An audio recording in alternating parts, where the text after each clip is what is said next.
Bueno, en otro tema, para nadie es un secreto que la crisis sanitaria ocasionada por la pandemia, por el COVID-19, ha afectado directamente el bolsillo de muchísimos hogares y de muchas empresas. Y esto se traduce directamente en las moratorias, en los atrasos a la hora de hacer pagos o cancelaciones mensuales. Uno de ellos, uno bastante común, es el tema del alquiler. Probablemente a usted ya le ha sucedido que ha tenido atrasos para pagar la casa donde usted vive, o de repente si tiene un local comercial también ha tenido atrasos. Es por esta razón que se han comenzado a ver ya diferentes renegociaciones en contratos de arrendamiento, pero en sí, ¿cómo funciona esto? ¿Cómo puedo renegociar yo con la persona que me está alquilando a mí? ¿Es en algún momento pertinente llegar a la vía legal para entrar en una renegociación como esta? El abogado Pablo González está con nosotros para ayudarnos y ilustrarnos de la manera más clara posible cómo podemos nosotros entrar en este tipo de renegociación. Si usted tiene una consulta que hacer, el Facebook de Buen Día está a su disposición y el 6087-7777 también, para que se grabe en un video y nos haga llegar la consulta. Abogado, bienvenido. Muchas gracias por estar con nosotros. Quisiera como que usted nos explique qué cosas han cambiado con el tema de alquileres, que bastante sonado ha sido en estos últimos tiempos con respecto al tema de la pandemia. Bueno, en efecto, en virtud de la pandemia, hemos tenido unos meses complicados en todos los temas comerciales. Lamentablemente, hemos visto cómo han habido moratorias en el tema de impuestos, en el tema de patentes municipales, pero la parte de arrendamientos no ha sido tan expreso el legislador en hacer una nueva ley para permitir este tipo de negociaciones. ¿Qué ha pasado? Han habido atrasos y los inquilinos han tenido que ir a negociar de voluntad propia con sus propietarios para evitar un desahucio que puede ser muy perjudicial. ¿En qué momento, Pablo, ya comienza, o cuál es ese síntoma en el panorama que uno está viviendo si uno alquila, que ya me lleva a hacer pensar, debo renegociar el contrato? La ley establece que un atraso de 7 días faculta al propietario para iniciar un proceso de desahucio, lo cual es grave, porque ya una semana después de que yo tuve que haber realizado el pago, el propietario tiene la potestad de ir ante un juez y solicitar que yo desaloje el bien inmueble, sea un bien comercial o una vivienda. Entonces, cuando yo estoy pronosticando que tengo un atraso ya de 5 días, 4 días, puedo empezar a decir, bueno, es mejor acercarme a mi propietario y decirle, por favor, concédame un plazo adicional, porque evidentemente esta facultad que tiene el propietario me pone en riesgo de ser sacado del bien inmueble que estoy habitando o tengo mi negocio. Le entiendo entonces que la iniciativa por comenzar una renegociación de contrato de alquiler comienza por el inquilino.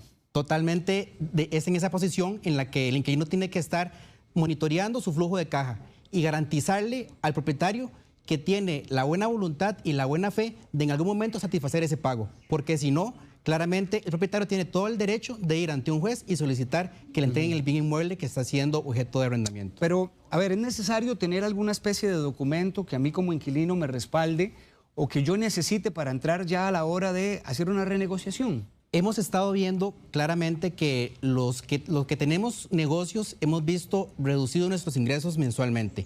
¿Cuál es la prueba idónea? Pues ahora todo el mundo tiene que reportar el IVA mensualmente. Si yo reporto, por ejemplo, en el mes de febrero un IVA en la cual yo reflejo ventas normales, en marzo claramente con la pandemia vi reducidos mis clientes y puedo demostrarle a mi propietario que he tenido al menos un 50% en mis ingresos de menos. Claramente ahí puedo decirle, por favor, de buena fe, negociemos un alquiler con un monto menor y salgamos juntos de esta crisis comercial. Pablo, usted es abogado de impuestos y usted tiene amplia experiencia con respecto al tema. Y la verdad es que es necesario que esta entrevista sea tan puntual para ayudarle a la gente. ¿Cuál es el primer paso para entrar en una renegociación? Le entiendo a usted que usted está hablando de un diálogo y de actuar de buena fe. Exactamente. Pero a veces la buena fe no forma parte de alguna de las dos partes. Entonces, ¿qué es lo que se hace? ¿Cuáles son las medidas a seguir? La ley establece que todo contrato debe negociarse de buena fe. Si yo logro demostrar que una de las partes no actuó de buena fe, ocultó información, en efecto sí tenía ingresos para poder hacerme el pago de alquiler, claramente que el propietario tiene derecho a iniciar un proceso de desahucio y solicitar que le devuelvan el bien inmueble. Es muy evidente que en una crisis pueden existir personas que no se ven afectadas y otras tantas que sí. Al problema tenemos que adicionarle que hay establecimientos comerciales que el Ministerio de Salud dijo no pueden abrir de tal día a tal día, de tal hora a tal hora, y claramente estos son pruebas fehacientes de que yo tengo menos clientes. Si yo tengo esto documentado con documentos evidentemente que son legales, como una declaración de IVA, como un CPA que logre demostrarme que yo he recibido menos ingresos en mis cuentas bancarias, claramente tengo la facultad de ir a negociar. Lo que establece también aquí un problema es que mucha gente está esperando la ley que se apruebe en la Asamblea Legislativa para poder negociar, y lo cual no es necesario. La ley actual nos permite negociar porque hay una causal de fuerza mayor. La fuerza mayor es la pandemia y es evidente que todos la estamos sufriendo. Extrapolemos la situación, porque si bien es cierto, tal vez hay gente que ha visto disminuidos sus ingresos, hay otros que del todo no tienen ingresos. Hay otras personas que perdieron sus trabajos y no tienen cómo pagar en su totalidad el alquiler. ¿Qué ocurre en este caso? La ley establece que hay una tolerancia en la cual el propietario puede aceptar que esa persona habite el bien o esté en el bien sin el pago en un tiempo prudencial. Es decir, le voy a dar como propietario al menos 1 mes, 2 meses para que esta persona se acomode, busque otro bien para que traslade su vivienda o su oficina y todo el mundo se va en paz. Pero lamentablemente, así como lo dije anteriormente, si yo no documenté ese menor ingreso que tengo efectivamente en mis bolsillos, el dueño del bien puede iniciar un proceso de desahucio y sacarme sin ningún remordimiento. El detalle es que a veces ni el inquilino ni la persona que está arrendando la propiedad conocen a detalle esta ley como usted la está explicando. ¿Esto debe hacerse esta renegociación entre las partes o es necesario también que medie un abogado? Es necesario en la cual no haya voluntad, porque la voluntad claramente yo estoy consciente de que tengo el mismo objetivo que la otra parte. ¿Cuál es el objetivo primordial? Que el bien inmueble se mantenga alquilado, porque también he tenido clientes que han perdido sus inquilinos y realmente en una situación como la que estamos viviendo, es mejor tener alquilado un bien inmueble en una tarifa reducida que tenerlo desalojado del todo. Entonces, a partir de eso, ambas partes deben monitorear. Por ejemplo, yo tengo un centro comercial y puedo decir, tengo 5 locales, son 5 negocios de comida. Evidentemente, este tipo de negocios han sufrido menos clientes y por lo cual yo podría ir voluntariamente como propietario a decirles, bueno, ¿cómo está la situación? Reconocemos un nuevo contrato de arrendamiento, reduzcamos la tarifa y todos vamos a tener que aportar un poco en esta crisis. Para que nos quede claro a todos, Pablo, ¿cuál es la ley entonces que me puede facultar a mí renegociar un alquiler? La ley que nos establece como marco normativo general en Costa Rica es el Código Civil. El Código Civil establece que ante fuerza mayor yo tengo la facultad y el derecho de no cumplir una obligación a la cual estaba obligada. ¿Cuál es la obligación? Un pago del 100% de la cuota de arrendamiento. Si yo, por fuerza mayor, no puedo afrontar ese pago total, puedo ir a negociar con mi contraparte un menor pago. Y el proyecto de ley que está en la Asamblea Legislativa va en ese sentido. ¿Cuál sentido es? Demostrarle al propietario del bien que yo estoy recibiendo menos ingresos y en ese porcentaje de menos ingresos, él me va a reducir la cuota de arrendamiento. En estos tiempos de pandemia y con base en lo que usted ha podido ir viendo ya en cuanto al tema de alquileres, ¿quién se ha visto más afectado, el arrendador o el arrendatario? Lamentablemente es un partido que estamos perdiendo ambas partes, tanto la parte que tiene el bien inmueble arrendado como el propietario. ¿Por qué? Porque el ejemplo clásico es un centro comercial. Si antes tenía 10 locales alquilados, ahora tiene 5. Si ese centro comercial estaba siendo financiado con el banco, el cobro que tenía mensualmente por todos los alquileres le ayudaba a pagar la cuota bancaria. Si tiene solo 5, ya no puede cubrir esa obligación. Entonces todo el mundo está viéndose afectado realmente. 9:25 de la mañana, estamos hablando en síntesis así con el abogado Pablo González sobre el tema de la renegociación de alquileres. ¿Cómo hacer? Por si usted necesita que haya un ajuste en el alquiler que usted ha estado cancelando, esta entrevista le puede servir muchísimo porque lo que sigue es que el abogado nos dé recomendaciones bien útiles y bien concretas para poder aplicar. Si usted tiene una consulta que realizar, ayúdeme con esta entrevista, por favor, al Facebook de Buen Día y también en la línea del WhatsApp para que se grabe en un video 6087-7777. Pablo, quisiera como que en esta parte de la entrevista usted pueda dar recomendaciones, como le estaba diciendo a los televidentes, bien útiles primero para la persona que tiene una propiedad que puso en alquiler, ¿verdad? Y en este momento está viendo que su inquilino no está logrando cancelarle el monto completo. ¿Cuáles son los consejos en este caso? ¿Qué es lo que hemos visto? Y esto no está relacionado con la pandemia, sino históricamente. Que las personas alquilan un bien y no hacen una debida diligencia de a quién le estoy alquilando ese bien. Entonces tengo que estudiar a mi inquilino y establecer que tiene un umbral de solvencia suficiente para afrontar un tema como una crisis económica o por lo menos afrontar algunos meses el hecho de no tener clientes. Eso es paso número 1, conocer a mi cliente y a quién estoy yo arrendándole el bien. El segundo caso es monitorear el contrato respecto de pagos tardíos. ¿Qué dice mi contrato? Si este contrato establece que mi tolerancia son 7 días después de la fecha de vencimiento para establecer un desahucio, tener claro que si mi inquilino está atrasándose es por algo. Ir a preguntarle, ¿está pasando algo? ¿Tiene un problema en su flujo de caja? Negociamos una reducción de cuota, hacemos un adendum al contrato y ese tipo es un consejo importante. Además, claramente saber que los negocios a que yo tengo alquilados o las personas a las que yo alquilo el bien inmueble tienen que tener una repercusión negativa en este momento. Entonces, si yo sé que mi flujo de efectivo están involucrados personas que tienen problemas económicos, a también ir de manera voluntaria a establecer un contacto y un diálogo. Y el último sería siempre negociar de buena fe. Yo no puedo ir a negociar bajo ninguna circunstancia estableciendo un perdedor en la negociación. Siempre ambas partes deben ganar y este es el principio de buena fe contractual que rige en todo contrato. Ok, después de la pausa usted me va a dar recomendaciones, pero para las personas que están alquilando. Ya venimos, hablamos con Pablo González sobre renegociación de alquileres.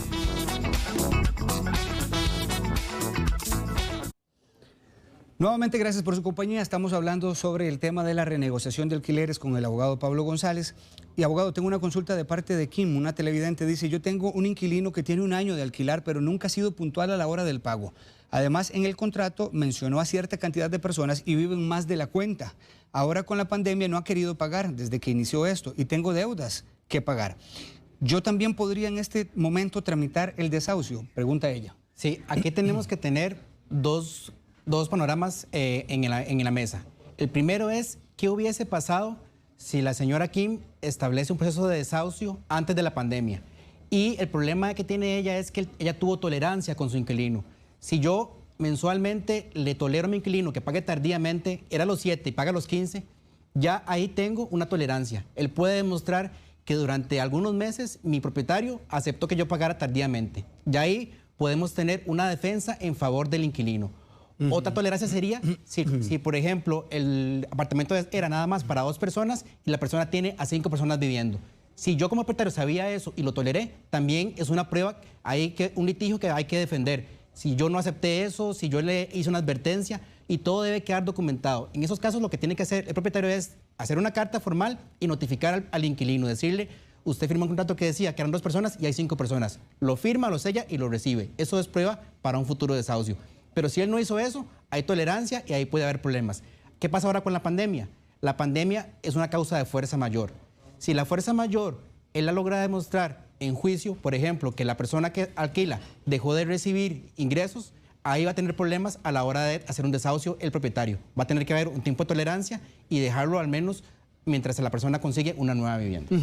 Quiero mostrarles a ustedes esta pantalla también que Pablo nos enviaba sobre las recomendaciones para los inquilinos, las personas que están alquilando en este momento. Pablo, usted nos explica. Lo primero, hacer un presupuesto del pago. Sí, el presupuesto del pago es fundamental y se habla que es una práctica sana establecer que mi arrendamiento no puede superar el 25% de mi ingreso.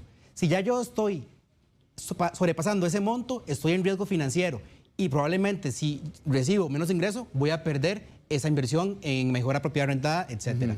También evitar el tema de pagos tardíos. Como le comentaba, la tolerancia es aceptada, pero si el propietario con solo un pago tardío me apercibe, ya eso le faculta para establecer un proceso de desahucio. Luego, además, si yo sé que estoy por incumplir, mejor es llamar al propietario, decirle, hablemos y entablemos una conversación de buena fe para establecer una disminución en los arrendamientos. Además, no es solo de mi palabra decir que recibo menos ingresos, es documentarlo correctamente. Eso es importante. Ahí tengo que tener una prueba real, la carta de despido, la carta de reducción de jornada, la carta de reducción de salario o incluso un CPA que me certifique que, por ejemplo, en estos meses he recibido menos ingresos. A propósito de esta información, Nelson, que es un televidente, está viviendo en este momento en la transmisión, es un inquilino y dice, buenos días, yo alquilo un apartamento, el señor me está diciendo que desaloje, pero yo le presenté la carta del despido que fue ocasionado por lo del COVID. ¿Qué puedo hacer en este caso? En ese caso hay que esperar que el propietario establezca una demanda de desahucio. En la demanda él va a presentarle al juez las pruebas de este despido y este despido es producto de una pandemia y es una causal de fuerza mayor. Aquí el juez va a tener que resolver con vista en la pandemia y la fuerza mayor es una causa de exculpación para cumplir un pago obligatorio. Si el dueño de la propiedad me dice que me vaya porque yo no puedo seguir pagando, En este caso, Lo correcto es, si yo soy de buena fe, ambas partes deben decirle, bueno, le voy a dar 2 meses para que busque un apartamento más barato. Por favor, de buena fe, hagamos esto y evitemos un juicio que puede ser perjudicial para ambas partes. Juan Andrés le pregunta, Pablo, ¿qué sucede si en estado de moratoria el arrendador procede a cortar la luz o el agua? Esto es una facultad de los entes públicos y no de índole privado. ¿Cómo se puede proceder para solicitar una reconexión? No puede un propietario eliminar servicios públicos porque ya es un tema sanitario. No puede cortarme el agua, no puede cortarme la luz. Y evidentemente acá en un juicio tiene las de perder y tendrá que resarcir daños y perjuicios el propietario si hace esto. ¿Cómo defenderse en este caso este inquilino? El inquilino lo que tiene que hacer es documentar y en el momento en que se vea este incumplimiento, este cese de servicio público, ir ante el juez correspondiente y presentar una denuncia al respecto. Muy bien. Nico dice, Nico Salazar, yo alquilo una casa junto con mi hermano, pero el contrato está con el nombre de él. Pagamos 180,000 colones por mes. Mi pregunta es, ¿debo yo seguir pagando si voy a desocupar la casa cuando no estoy en el contrato? ¿Cuánto tiempo tengo para desocupar? Aquí vamos otra vez. Si el documento lo firmó una parte y habitan 2 personas, el que está obligado es el que firmó el contrato. Lamentablemente, de hecho, ya están viviendo 2 personas. Y aquí, como yo les digo, todo es un tema probatorio. Si el propietario logra demostrar que el que utilizaba el bien es una persona que también vive en la casa, él también puede ser objeto de una demanda de desahucio. Indiana Arce dice, y cuando el dueño del bien no está con disponibilidad de poder negociar, ¿qué ocurre en este caso? En estos casos, lamentablemente, siempre hemos hablado, y es un dicho popular, es mejor un mal arreglo que un buen pleito, ¿verdad?